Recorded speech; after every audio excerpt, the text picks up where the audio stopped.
¿Qué tal? Esto es Paso a Desnivel, la vía alterna de la comunicación y transmitimos Jorge del Ángel. nuestro productor, Edgar Moreno y María Ida Legones.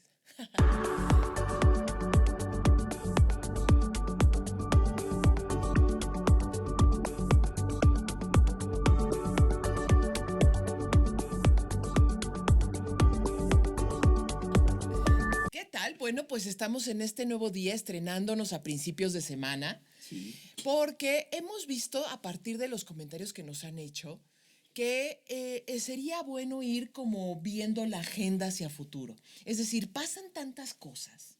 A veces nos abrumamos de información de tal manera que no sabemos ya ni siquiera dónde estamos parados, ¿no? Y qué va, y qué viene, y qué por qué pasó esto y por qué el otro. Entonces, vamos a seguir explicando, queremos seguir explicando esta agenda de información nacional, mundial, pero también qué va a pasar hacia futuro para que usted no pierda el ojo, para que se fije muy bien y esté al tanto de todo lo que ocurre. Así es que en esta nueva transmisión, uno de los temas que en esta semana que terminó nos estuvo acosando fue Trump otra vez, ¿no? Y va a seguir, ¿no? Sí, exactamente. Oye, pero también fíjate que antes de que vayamos con Trump, hubo muchas muertes esta semana.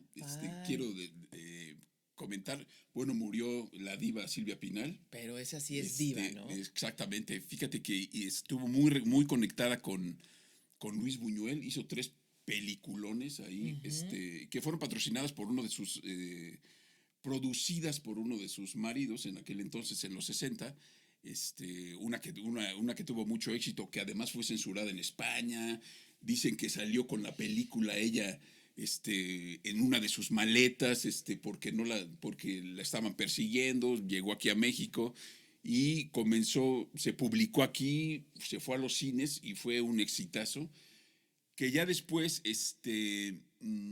pues Silvia Pinal se volvió lo que es la diva, pues una de las divas de México. Y también hubo otros muertos que son pues los organismos autónomos, de los cuales que fueron 7, pero esos fueron muertos por la 4T. Por la política. Exactamente. Bueno, primero entonces en paz descanse. La verdad es que sí, Silvia Sí. Pinal sí es un ícono, ¿no? Sí, Hay que sí. reconocerlo, hizo todo.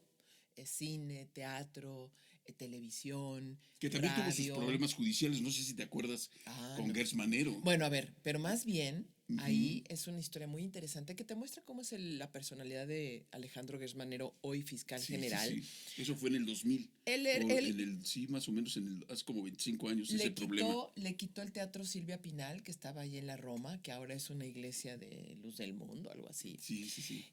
Y se lo quitó. Hay una escuela Bajío, muy bonita ahí. Por ahí. No, es Jalapa. Y creo que es Coahuila. Bueno. No recuerdo bien. En el centro de la Yo digo Roma siempre Norte. que no nací con brújula, entonces me pierdo. Pero le quitó el teatro porque, según esto, no le había pagado. No le había pagado sus honorarios como abogado. Pero en realidad fue toda una trama verdaderamente. ¿De ese estilo Gers Manero? El estilo Gers Manero, que es un poco, digamos que.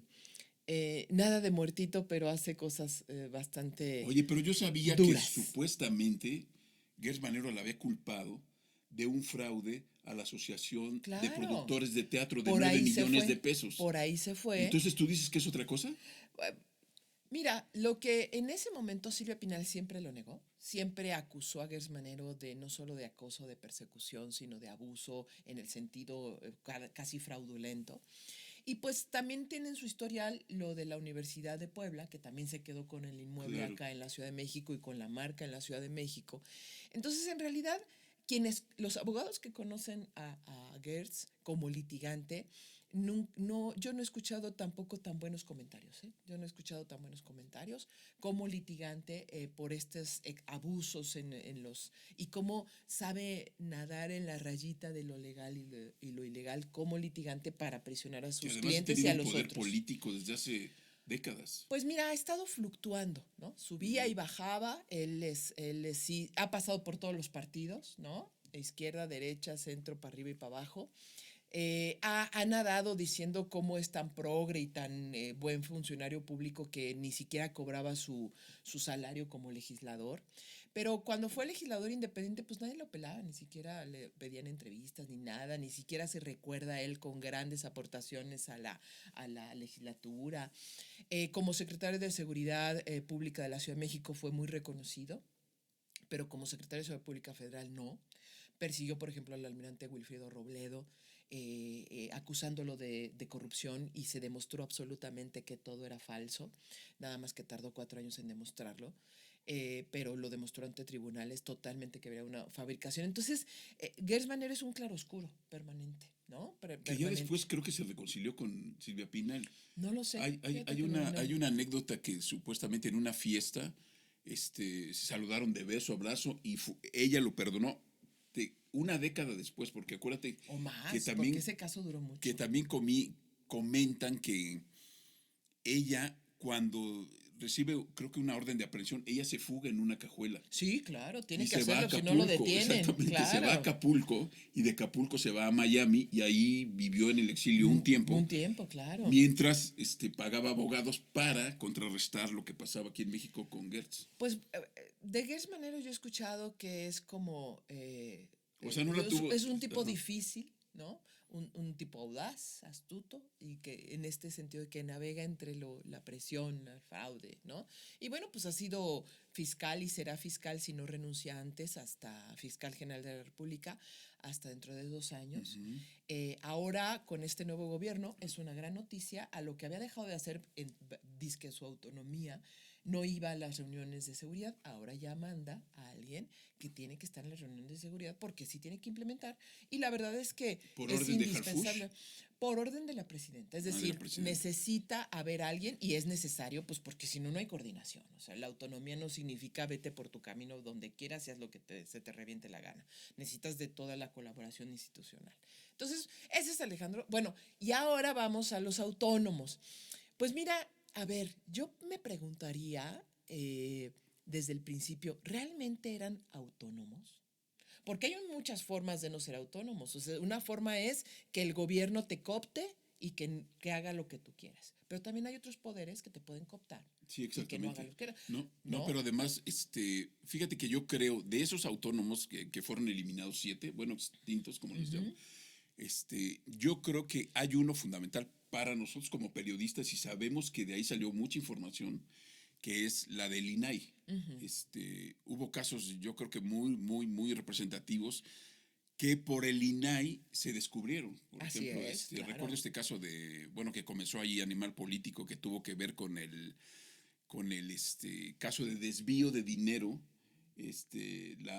¿Cómo se llama esta? Bueno, el caso Veracruz fue uno, la Casa Blanca fue otro. El caso, exactamente, y la estafa maestra. La estafa maestra y la Casa Gris. Creo que fue. Son muy emblemáticos. Son muy emblemáticos por la información que proporcionó a periodistas el INAI. Te voy a decir una cosa. Pero sí creo que puede haber varios poderes que pudieron haber controlado pues algunos organismos, ¿no? Fíjate que el día 1 de la ley, que hay que reconocer que la implementó Vicente Fox, ahí sí es una de las grandes aportaciones que hizo, de las pocas aportaciones que hizo Vicente Fox en su gobierno, y entró en vigor la ley de transparencia, que fue una lucha ciudadana de organizaciones, de periodistas incluso. O sea, no fue nada más que Fox dijo, ay, aquí yo como estadista voy a firmar la ley de transparencia y la voy a publicar. No, fue una lucha que precedió y una bandera que tomó Fox y que la aplicó, hay que reconocérselo. Lo de la Sedena y Pegasus, ¿no? También creo que... También fue una de las vías, pero te voy a decir una cosa. A ver, tenemos un organismo que nace como una estructura bien, ¿no? Y que tú podías solicitar y que todos aprendimos a solicitar. Pero una vez que el poder aprendió cómo frenarte, empezó el propio INAI a convertirse en un órgano de Estado. ¿Cómo fue? ¿Cómo ocurrió? Bueno, ocurrió con tanta especialización. O sea, tú necesitabas ser un fregón, o necesitas ser un fregón para saber qué tienes que preguntar, para que no te contesten cualquier para poder tontería. Pedir esa información que tú buscas como periodista. Necesitas saber la ley, necesitas conocer qué estás pidiendo, qué estás buscando, porque si no batallas mucho. Y el INAI no te la ponía tampoco tan fácil. Aunque dice que sí, eso es mentira. La otra es que el INAI también se volvió como el articulador del silencio del Estado muy sutilmente. Y yo pongo este ejemplo y lo he puesto porque yo desde el día 1 he hecho solicitudes de transparencia. De hecho, tuve uno de los récords de ser una de las que pedía más entre los 10 periodistas y de las 10 personas que solicitaban esa información. Yo estaba en el segundo lugar y a veces en el primero. Pues fue mucho batallar, fue mucho aprender, ¿no? Durante muchos años. Y ahora pues me va más relativamente bien. Pero en una ocasión... Pero ahora ya se va. Bueno, espera. Es que de eso depende nosotros, fíjate. Esos organismos debieron ser siempre ciudadanos, es decir, debieron apropiárselo los ciudadanos. No que las oficinas de transparencia de cada dependencia empezó a encontrar las maneras de cómo hacerte el obstáculo. Y el INAI facilitaba eso. El INAI no ha protegido ni resguardado verdaderamente los archivos. Tú pregúntale si Calderón entregó todos sus archivos al Archivo General de la Nación y está todo. O si Fox entregó todo. O si Peña entregó todos los documentos. Hasta Peña bajó mucha información de internet, por favor. Dicen que sí la puedes buscar, pero eso es mentira. Tienes que dar muchas vueltas para encontrar hasta boletines de aquellos ayeres, por ejemplo, que debería de ser transparencia proactiva, que le llaman. Entonces, en realidad, el INAI se fue convirtiendo en un órgano muy grande que según necesitaba tanto dinero porque veía demasiadas cosas, pero en realidad se daban viajes, se daban la gran vida. O sea, bueno, Claudia Sheinbaum dice que eran 5,000 millones de dólares lo que costaban los 7 organismos que eliminaron. Bueno, ese es uno. El INAI, pues obviamente se llevaba un 25%. Yo te pregunto, ¿por qué la ciudadanía, siendo un órgano tan importante, no salió a defenderlo? No salió en marchas, no salió a protestar, no se vio en las redes sociales, no acaben con eso. ¿Pero tú crees que la ciudadanía tenía acceso al INAI? Pues es que es ciudadano. Sí, se supone que era para la ciudadanía, pero la ciudadanía nos hemos dado cuenta de que de repente está como muy separada de ese tipo de organismos. Porque no los conoce, porque no se interesa de la misma ciudadanía, creo yo. No. ¿O tú de quién crees que sea? Imagínate entre tantas leyes que existen, porque me acuerdo que Cedillo, en aquellos años 90, que era presidente, decía, México es un país de leyes. Y pues yo no entendía eso hasta que entendí que sí, que hay tantas leyes que son demasiadas para conocerlas todas, ¿no? Bueno, el ciudadano no está obligado a saber todo. Entonces tú como órgano... Pero además el ciudadano se ahoga en tantas leyes, pagaba ¿no crees? un chorro de anuncios en medios de comunicación. Yo creo que por eso lo extrañan o lo van a extrañar más. Pagaban un chorro. Entonces nunca anuncios que realmente te lo apropiaras para que vieras. Ahora ya salen sus anuncios que dicen, ay, si quieres pedir tu archivo de médico, del INAI te lo ayuda. Por eso casi que no se desaparezca. O sea, cosas que debieron haber promocionado hace 10 años, ¿no? Hace más. Pero ahora parecen patadas de ahogado. Es decir, yo lo que quiero decir es que no justifica su desaparición el que funcionarios públicos que estaban en el INAI y que transitaron por el INAI, no los últimos comisionados, que la verdad que fueron terribles, ni los anteriores, todos estos últimos de la última década, no se pueden ir como adalides de la libertad. Deberían de ser investigados para ver exactamente cuánto dinero y qué hicieron, cuál es su trabajo. Revisar su función. Deben hacer un informe a la nación en donde diga, miren, todo esto hay, todo esto es, así está, así entregamos el organismo y aquí damos, ¿no? De todos estos archivos, verificamos esto, Calderón no nos dio esto, Peña no nos dio esto nos falta de Andrés Manuel López Obrador, y aquí dejamos. Porque no se pueden ir como adalides de la libertad. No se pueden ir como defensores de derechos. Eso a mí me parece una burla. Oye, ¿no crees también tú que tenga esta eliminación, esta extinción de este tipo de organismos sea también una conveniencia política? A ver. Para la 4T. El IFETEL. Yo a los que conozco, compañeros y compañeras que han estudiado ese organismo, dijeron desde el día 1, nació secuestrado por las grandes empresas de comunicación. Entonces, pagábamos una simulación todo este tiempo y ahora resulta que también hacía cosas bonitas, ¿no? Entonces, a ver, el que desaparezcan no está bien. Nadie dice que está bien, no es correcto, porque en efecto concentra el poder. y le apuesto al gobierno a Yo que... creo que son necesarios, ¿eh? A ver, le apuesta al gobierno a que va a haber gente buena siempre en el gobierno que va a hacer correcto su trabajo. Ya vimos que no, que el poder tiene que estar siendo supervisado permanentemente porque tiene tanta la tentación, y no lo digo yo, pues lo dice Nietzsche, lo Sí, dicen porque, muchos porque el filósofos. poder te lleva a una conveniencia personal. Claro, te vas inundando. Por eso es la mala noticia. Pero, pero, no así. La simulación es peor. La simulación en la que ha vivido este país es peor. Tenemos que refundar. ¿Qué podemos hacer? ¿Dónde está nuestra oportunidad como sociedad para mí? No sé qué pienses tú. Pues actívanos y vamos a hacer estos tipos de organismos ciudadanos en donde vamos acumulando y hay muchos chavos, ya no lo decía el otro día Diana en el programa que transmitimos, es el tiempo de rebasar las estructuras existentes con todos los mecanismos que hay ya tecnológicos y precisamente exhibir la información y estarla mostrando. Entonces, hay que ganarle al poder. Entonces yo por ahí parto, porque salen carísimos. O sea, mantener a esa bola de haraganes que son muchos, o sea, a mí yo no quiero. Yo la verdad no quiero. Yo no quiero esa simulación. Este país ha sido de simulación permanente durante mucho tiempo. Yo no quiero eso, pero tampoco quiero que Pero desaparezcan. la simulación la podemos encontrar en todos lados. Así Entonces es ahí donde vendrían las nuevas generaciones. Tú sí estás triste porque está. No, Porque yo lo que creo es que es importante que haya ese tipo de organismos para encontrar cierta transparencia. O sea, el problema que efectivamente está corrompido. Así es. Hay mucha corrupción y hay elementos que opacan la verdadera función del organismo. Así es. Entonces, ¿qué es lo que hay que hacer? Revisar las cuestiones laborales, revisar para qué funciona este organismo y no eliminarlo, pero sí generar una nueva estructura que nos lleve, porque es importante saber qué sucede con el gobierno, qué hace, Totalmente. dónde está el dinero, qué se pagó, qué se quitó. Una sociedad pasiva, una sociedad ignorante, no le conviene a ningún país, ni siquiera al mismo gobierno. Entonces es tiempo de los ciudadanos, yo creo. Que si viéramos en perspectiva qué va a pasar para la próxima semana, las próximas semanas, ahora que estamos haciendo este análisis, una, pues va a terminar el proceso de concluir la función de los órganos autónomos, hacer esta reorganización administrativa, ¿no? Estructural, los van a pasar a unidades dentro de las dependencias de gobierno, la mayoría.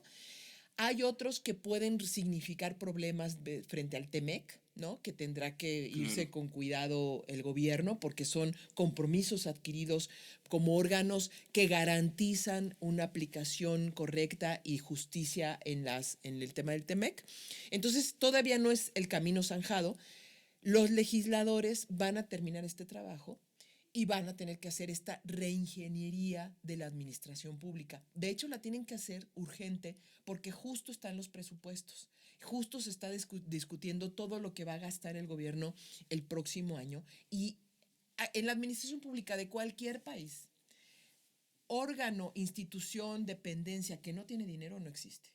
No, y fíjate que pensaba yo en la Suprema Corte de Justicia, que ahorita también hay una vorágine ahí de cambios, de nuevas cuestiones. Con esto que ha habido con Donald Trump, con estas amenazas, con estos los aranceles, toda esta cuestión que desequilibra un poco las políticas, o sea, los enlaces políticos, necesitamos una Suprema Corte bien establecida. ¿Para qué? Pues para que en un futuro, obviamente, tengamos quien nos represente legalmente contra un gobierno tan fuerte como el de Estados Unidos. Bueno, ¿qué es lo que sucede? ¿Qué sucede con los órganos autónomos? Si necesitamos esto, pues hay que establecer una labor inmediata para que todo se vaya estructurando y tengamos cómo defendernos, cómo vigilar, cómo saber ciertas cosas como ciudadanos. Porque ahorita tú me dices, ¿sabes qué? Que tome el ciudadano la información, que la busque. Y que la exhiba. Pero a mí se me hace muy complicado. ¿Dónde la puedes encontrar, por ejemplo? Pues mira, yo creo que hay muchos... Si todo está simulado, todo está cubierto. Yo creo que hay muchos hackers buenos que les llaman. Yo creo que hay muchas organizaciones de los jóvenes y de no tan jóvenes que están trabajando y que deben trabajar con mucha fuerza. Pero además te escucho y digo, se me figura que tenemos que poner una letrerita fuera de la corte. Se buscan ministros honestos, conocedores y además comprometidos con su patria. Pero aparte hay que redefinir autonomía. También es un momento de redefiniciones, claro. De conceptos. Y no solo en México, ¿eh? En el mundo se están redefiniendo las formas y estructuras de poder como las conocemos. Nadie nos dice, porque además hemos estado trabajando como sociedad para romper las estructuras que conocíamos. Y ahora resulta que cuando se están rompiendo decimos, oiga, no, pero es que pues estaba bien, espérense, no lo muevan. Nos está dando miedo entrar a las nuevas definiciones de democracia o lo que sigue de la democracia. Y eso está pasando en el mundo. Quienes tengan más resistencia pueden tener mayores problemas internos como país. A ver, aquí qué estoy viendo. Yo creo que nos está mostrando la desaparición de los organismos y además el tema del proceso de selección de los ministros, jueces, magistrados del Poder Judicial de la Federación, que incluye no solo la Corte, sino la cuestión electoral y la aplicación de la justicia en sus ámbitos penales. Nos está mostrando también un poder legislativo y eso es lo que tenemos que revisar.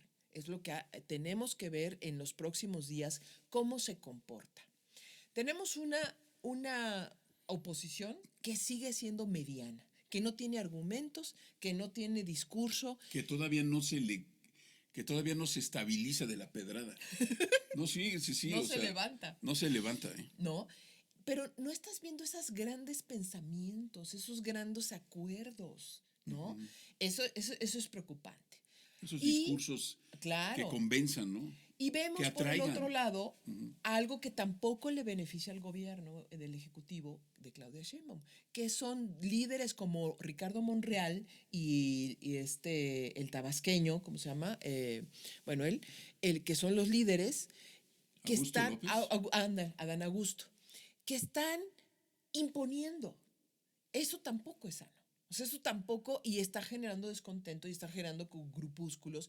Eso no está bien, eso no ayuda. O sea, las aplanadoras de esa manera no favorecen de nada. Pero además te muestran las ganas de poder de estos dos personajes y grupos. Fíjate que ellos se ven muy beneficiados con la eliminación de estos organismos ¿Ellos autónomos. quiénes?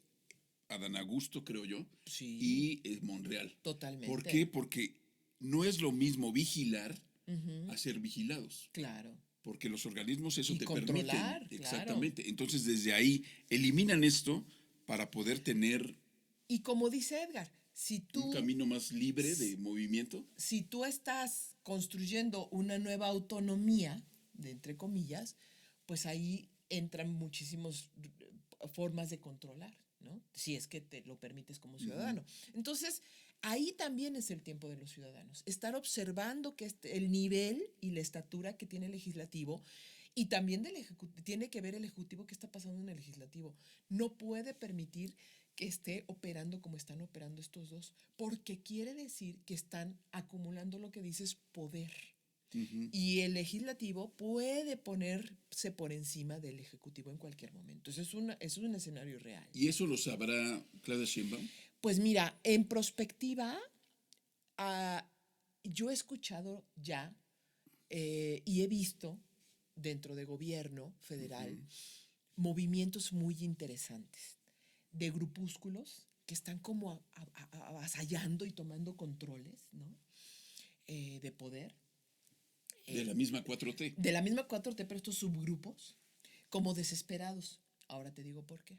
Y veo también que está observando y que ha sido muy pulcra, digamos, la presidenta cuando se refiere al Ejecutivo.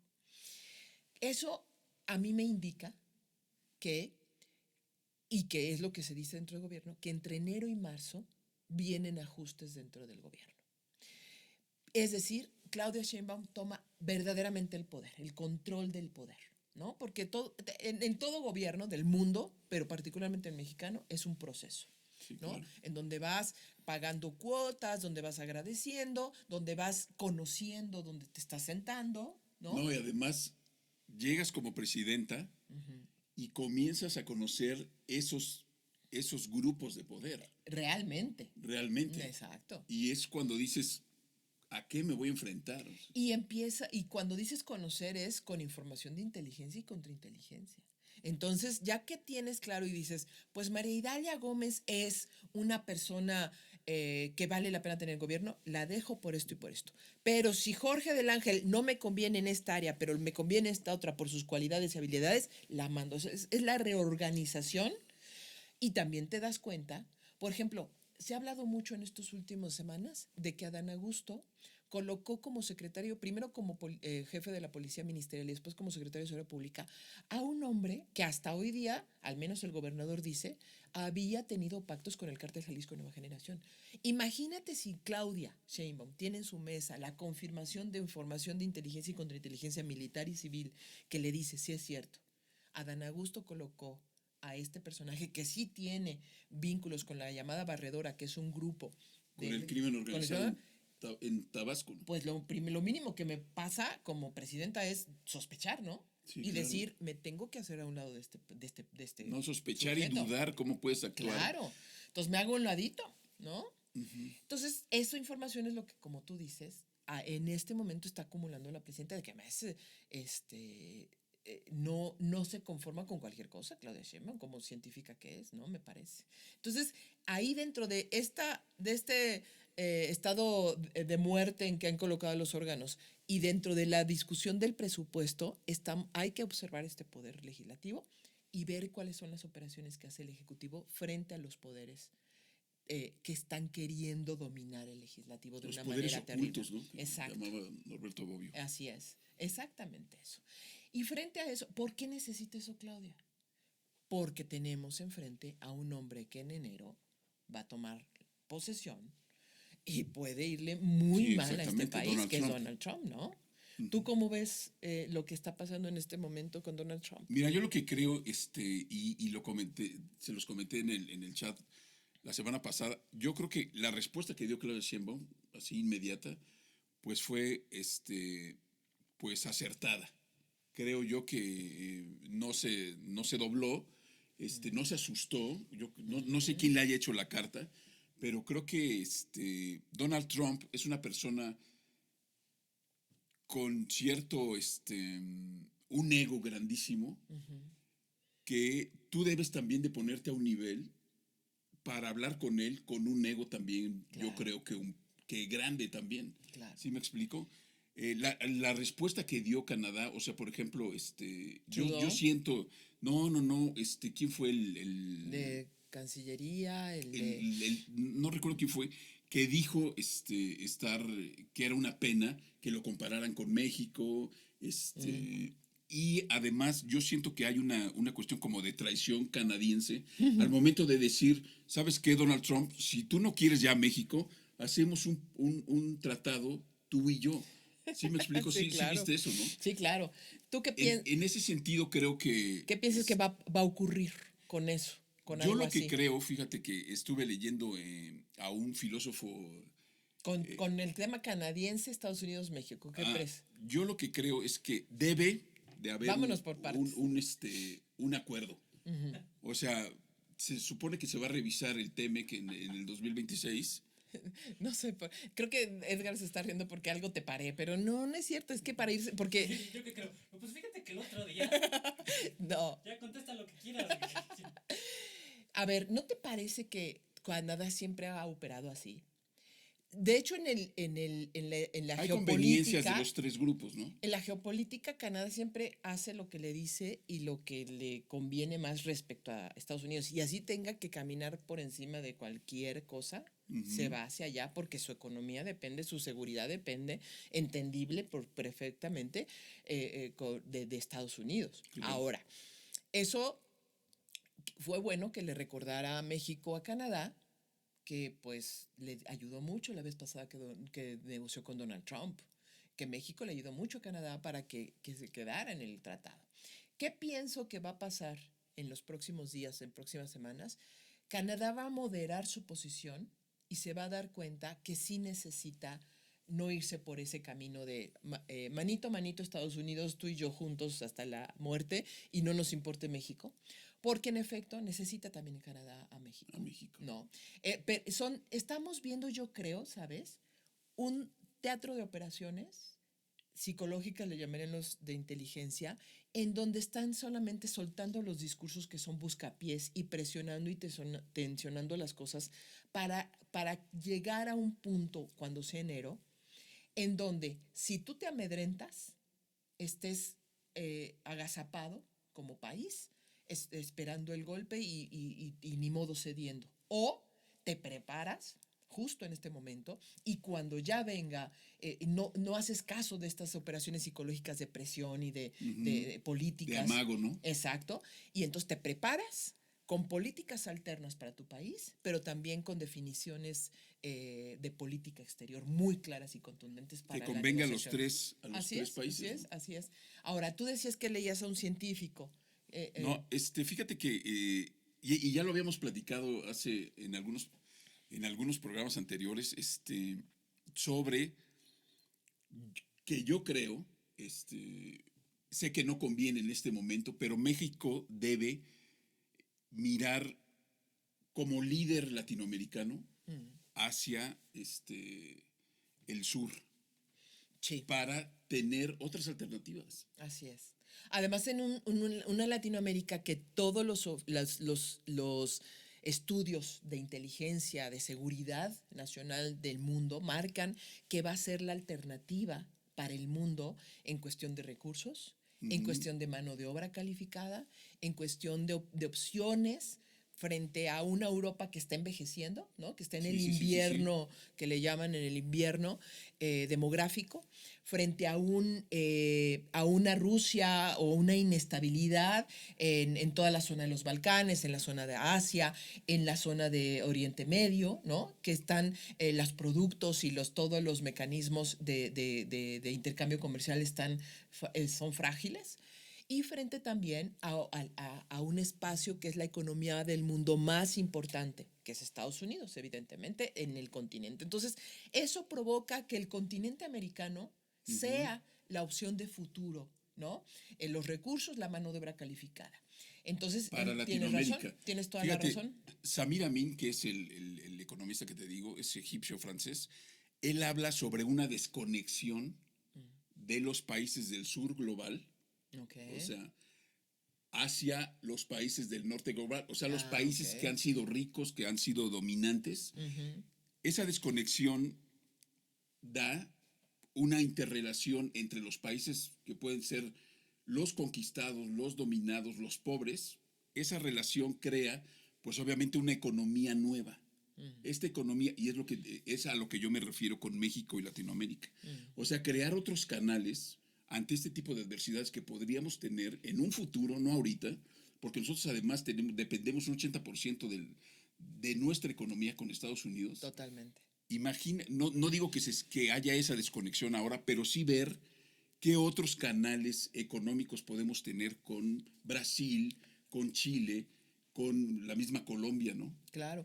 A ver, es indispensable, porque además también está en un momento Latinoamérica en donde hay muchísimos desequilibrios, muchísimos problemas que tienen que ver con la criminalidad, que tienen que ver con radicalismos y que tienen que ver con inestabilidad política. Entonces, Latinoamérica se tiene que sentar, México, todo desde México hasta la Patagonia, a decir cuál es el futuro, porque si no otra vez van a estar China, va a estar Estados Unidos, va a estar las grandes potencias aprovechándose, ¿no? De ese descontrol, ¿no? Con una suerte de colonialismo de debilidades moderno, exactamente, de las debilidades, de la urgencia de dinero. Estamos viendo un Ecuador rebasado ¿no? Por ejemplo, ayer estaba escuchando una conversación de un Nicaragua está, bueno, después Venezuela, ahorita los problemas también. Digamos, Nicaragua, ¿por qué? Porque la esposa del presidente ya tomó prácticamente el control del gobierno. En Venezuela, bueno, es lo hemos platicado, hemos hecho programas de ello, así es que revisen en nuestro canal porque van a encontrar ahí revelaciones muy interesantes sobre Venezuela. Y lo que decíamos, iba a pasar sin pasar nada, ¿no? O sea, es decir, solo tensiones, pero se va a mantener en ese estado porque el petróleo que hay en la zona, en toda esa zona, le importa mucho a Estados Unidos. Entonces, pasan muchas cosas, pero en realidad no pasa nada, ¿no? Bueno, Entonces, tan le importa a Estados Unidos que apoya al opositor de Maduro. claro. Entonces eso también viene Pero ahí son unas un formas de desequilibrio, control. exactamente. Es lo que hablas tú esta cuestión psicológica Así es. de controlar, ¿no? Así es, porque me conviene más como potencia tener cierta inestabilidad que provoca que no avances, que no te puedas colocar o posicionar a, a dejar en libertad, ¿no? Porque imagínate la potencia que somos los países. Entonces tienes toda la razón. Pero ¿qué vamos a ver en las próximas semanas respecto a Trump y respecto a México y Canadá? A mí me parece que nuestra audiencia y nosotros mismos debemos estar pendientes, sí, de las declaraciones, pero de ver en dónde se publican y cómo se publican y en qué términos se publican y quiénes son los voceros, porque eso importa mucho. Esta semana que terminó, la revista Rolling Stone fue la que publicó esta información sobre los escenarios que podrían invadir a México. Porque, ¿qué es la revista Rolling Stone? Tú dinos, es una revista muy conocida, muy visitada por clases Que de en todo un tipo. inicio se dedicaba nada más a la música, este tipo de cosas. Ya después hizo muy buenos reportajes, es más, publicó lo del Chapo. Así es. Hizo algunas otras cosas. Ha hecho muchas cosas. Pero ¿quién la en, lee? en cues- Jóvenes, clase media baja, clase alta, ¿no? A nivel internacional, ¿no? Entonces, ¿no te parece extraño que una revista de esas tenga acceso a esa información, igual que lo tuvo cuando Sean Penn y la actriz mexicana fueron a ver al Chapo, Kate del Castillo, fueron a ver al Chapo, y después en México se decía aguas, porque Sean Penn parece un agente de la CIA? ¿No te parece extraño que vuelva a salir en una revista como esa? Es decir, el mensaje importa dónde se comunica para llegar y generar esa penetración. Entonces, por eso importa dónde se publica, quién lo dice y qué dice. Entonces, no nos vayamos con la finta de esta formas de Trump de hablar con tanta estridencia, sino qué dice, dónde lo dice y qué dice su equipo también, ¿no? Sin lugar a dudas va a haber mayores, en este momento me parece a mí que está tratando de ganar terreno en el diálogo mundial de su posición de cómo va a llegar. Es decir, preparar el terreno. Exactamente, todavía no llega a la presidencia y ya se metió, ya estuvo opinando sobre Israel, ya estuvo opinando sobre el TEMEC, Así es. ya estuvo opinando sobre Venezuela, que es lo que hablábamos. Entonces, sí, efectivamente, como que está planificando su terreno para cuando llegue. Porque cuando llegue va a tomar medidas radicales muy interesantes que pueden ser, por ejemplo, tiene que ver con la guerra en la zona de Ucrania y Rusia. De ahí que vivimos momentos de mucha tensión las últimas 2 semanas, muchísima tensión en el mundo respecto a cómo iba a responder Rusia después de los misiles, cómo respondió Rusia y cuál es el diálogo que está teniendo frente. Fíjate, por ejemplo, ahí es muy interesante. El tuit que lanza el hijo de Trump, así como no. Acusa prácticamente a los hombres de la guerra. Y cuando se refiere a los hombres de la guerra, habla de las empresas que se dedican a la fabricación de armas, que no quieren que las guerras terminen necesariamente y que se inventan guerras por otros lados, porque es una pérdida económica, ¿no? Muy fuerte para ellos. Sí, el negocio de la guerra es el tercer o cuarto negocio más grande del mundo. Entonces vamos a seguir viendo en las próximas semanas, sí, claro, un Trump operando políticamente, ya en este momento. Y entonces tenemos que prepararnos, al menos en México, como país, en 2 vertientes. La primera, las estrategias políticas y económicas que se van a tener. Y la otra, ¿sabes cuál es para mí, Jorge? ¿Cómo va a reaccionar la sociedad y las instituciones mexicanas frente a estos embates? No puede encontrar un país dividido y no puede encontrar un país debilitado. Exactamente. Yo vi mucho apoyo a la carta que mandó Claudia Sheinbaum. Y déjame decirte una cosa, yo lo que creo es que la reacción que tuvo estos dos, hay 2 cuestiones ahí que pues como que me llevaron a pensar que México está reaccionando hacia esta política exterior con Estados Unidos. Ya ves que detuvieron la marcha que venía de Centroamérica. Claro, los migrantes. Los migrantes. Hubo una reacción ahí en México, se los llevaron, dividieron el grupo, se los llevaron algunos a Guerrero, les van a dar documentos. Como que hay una reacción para que Estados Unidos vea y Canadá vean que México también, bueno, que México está participando. ¿No es desarmar el discurso? ¿Desarmas el discurso? Exactamente. No, también lo que estamos platicando de lo de China en el centro. Por ejemplo. O sea, de tener, clausurar ese edificio. Que es emblemático. Emblemático. Y para los que no viven en la Ciudad de México, o sea, es un edificio de 12, 14 pisos. En cada piso se vendía, todo era productos chinos, de todo tipo. Podía encontrar uno la más avanzada tecnología, de hasta calidad peluche, o no calidad. Todo podía encontrar. ¿Piratería o contrabando? No sabemos, a ver, la autoridad nos dice que entró de contrabando. Que entró de contrabando. Entonces, más bien es un contrabando, es decir, sin papeles, registrándose con otros productos que importaban otros productos, pero en realidad importaban esos. Es decir, no pagaron lo que debían que pagar, que de impuestos. Que también es piratería. Por eso era muy barato. También es piratería porque hay mucho producto similar a marcas. Bueno, eso no es piratería. No. Piratería es copiarlo. Exacto. Por eso, o sea, hay mucho producto que te llamaras copiado. Nike y que le pusieras Nike. Entonces ahí no usas ni la palomita, pero pues le pones, por ejemplo, Nike. No, por eso digo, dentro del edificio había mucho producto espejo, que le llaman. Ya, espejo. Que son copiados. O clon. También copiados pudo haber, de marcas establecidas. Yo sí creo, sí había algunas tiendas de zapatos, eso que yo creo que sí eran clones, ¿no? De las marcas. Pero muchos de esos no es tanto es piratería, es como el espejo que tú le llamas. Pero ahí, ¿qué estaba pasando? ¿Y qué vamos a ver en los próximos días? Eso también es bien interesante.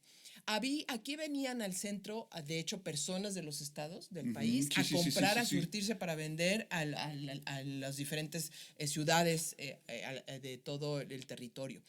Y eso se estaba extendiendo y se está extendiendo por Centroamérica también. Son productos que puede usted encontrar desde proyectores de celular a 500 pesos, audífonos que se supone que son originales a 500 pesos cuando en realidad valen 5,000, o puedes lavadoras de micro para que laves tu ropa, ¿no? Tecnología, ropa, peluches, comida, como decías, mucha comida también. Sí. Y fíjate maquillaje. Que no nada más está lo que es el centro de la Ciudad de México. Les había platicado la vez pasada que en Monterrey y Jalisco ya hay lugares donde mercados de contrabando han crecido muchísimo y dicen, fíjate, lo que estaba viendo es que también hay una relación con el crimen organizado. O sea, el crimen organizado ya mete su cuchara en traer producto chino. A ver, ¿qué está pasando en lo que estamos viendo y que seguramente vamos a ver o que tenemos que ver en las próximas 3 semanas? Primero vemos al Instituto de Marcas, operando también porque tiene que cuidar las marcas. Entonces, está diciendo que dice, a ver, aquí entraron de manera ilegal, no pagaron, entonces vámonos a aduanas y también vamos a investigar a las aduanas. Sí, las aduanas, exactamente. ¿No? ¿Por qué? Ya Mauro, en un programa que también busquen en nuestro canal, explicaba cómo impacta el tema del contrabando o el tema de la piratería. Al no pagar los impuestos, es una competencia desleal a los productores y a los comerciantes verdaderamente establecidos. Y el centro se estaba convirtiendo, se está convirtiendo, el centro de la Ciudad de México y, como dices, otros lugares, en rentas, en edificios que además son peligrosísimos porque el sismo los dejó muy mal, pero los rentan, los rentan a los chinos para bodega o para comercios, tiendas, sin ninguna verificación de protección civil, y venden muy barato. Y estaban cerrando otros locales y se estaban apropiando del centro histórico, que es un lugar naturalmente donde uno va a comprar, porque vendían papelería también, vendían todo, venden todo. Además, los vendedores mexicanos pues ya no pudieron competir con los chinos. No se puede. O sea, ¿por qué? Porque si ellos rentaban un local en 20 pesos, los chinos ofrecían 40 y sacaban inmediatamente, a los 15 días ya estaban sacando al mexicano para ocupar ellos el espacio. Entonces, mucha gente de esa ahora vende en autos, vende al borde de calle, que se llaman estos son los llamados toreros, Así es. que son los que levantan inmediatamente las bolsas cuando viene ya. Y hay otro fenómeno. Adicionalmente, además de que no pagaron los impuestos del producto, el tema del empleo a quienes contratan, los contratan por muy bajo salario, sin pagar derechos del IMSS, ni mucho menos. Entonces no está creando una economía virtuosa. Está más bien precarizando la economía. Entonces, lo que está pasando en el centro de la Ciudad de México, que seguramente se reproducirá en el país en los próximos meses, no solo es ayudar y establecer un puente de comunicación con el mediano comercio, con el pequeño mediano comercio y el gran comercio de México, que ahora lo vimos la semana pasada, donde el Consejo de Negocios que se construyó con Claudia Sheinbaum precisamente para asesorarse, sino que además está deteniendo a los chinos, como les decíamos en un programa, es lo que le compra la China a México es menos del 10% de lo que vende. Entonces, eso también es desleal. De los Eso no 110,000, según son 110,000 millones de dólares que México le compra a China y China le compra 10,000. Así es. Entonces sí, exactamente un 10%. Y es un ejemplo de que también está desarmando el discurso de Estados Unidos sobre los beneficios chinos. Pero no solo debe pasar por ahí, y yo hasta aquí ya me quedo porque el tiempo se nos está agotando, Claro. en donde ya mencionabas el tema del crimen organizado, no solo pasa porque tú tomes el control de la economía respecto a China y que pongas reglas que sí paguen y que sí se pague lo que debe ser en todos los sentidos, sino que también estás limitando las mafias, que con ellas, con las mismas venas de ese comercio ilegal, se transitan no solo en cuestión de piratería, no solo en cuestión de trata de personas, sino también en cuestión de fentanilo.